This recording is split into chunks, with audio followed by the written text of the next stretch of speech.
container size and type for a minute. Now, you mentioned you start out in 1 gallons, then you go to 3, then you go to 5. You've tried to go to 7 gallons before, but you felt like that was a little bit too much. Is that when you were growing with organics or synthetics? And then also, are those plastic pots or fabric pots or what? So that was when I was doing all of it. Actually, I still do synthetic and organic in that same way. And I use fabric pots. I tried some plastic 1 gallon pots, but I just feel like they're not getting the air into the root system the way that fabric pots do. And I really, like, I understand that some people like the way that the root system bounces around and starts to curl around with the plastic, but I don't. I like the root system to be able to, because I feel that that leaves room for root rot. If the roots are bouncing around, they're getting tangled up too much, right? So that's why I only use fabric pots. Ever since I've been started growing, I just did fabric pots. It's easier. I like the way that they, like they could soak up water from the outside. Like say you got fungus gnats and you want to start watering on the bottom, it's easier for the fabric pots for them to soak up the water.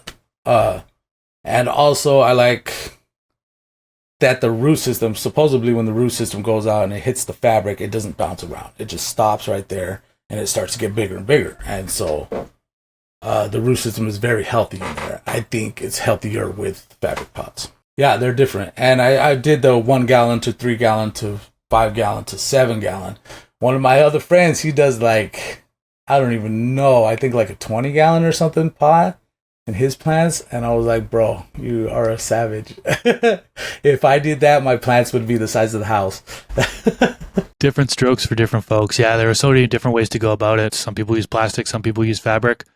Some people hate plastic, love fabric, and vice versa. So me, I do like the plastic pots to begin, but I did switch over to the grassroots fabric pots, the living soil fabric pots with the liner, because one thing I learned from Tyler over at Grassroots, big shout out to him, is he had mentioned that, it's really not natural for when you're growing with living soil or organics, having the medium dry out from all sides. So they created one with a liner in the middle of the pot, basically, like from, I think it's like 2 inches up and upward.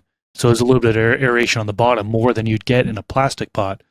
But it prevents all the sides from drying out. It dries out from the top down naturally, like it kind of does in nature. So those are the ones I've been really digging. But different strokes for different folks. Some people certainly get away with just doing organics with fabric pots. So yeah.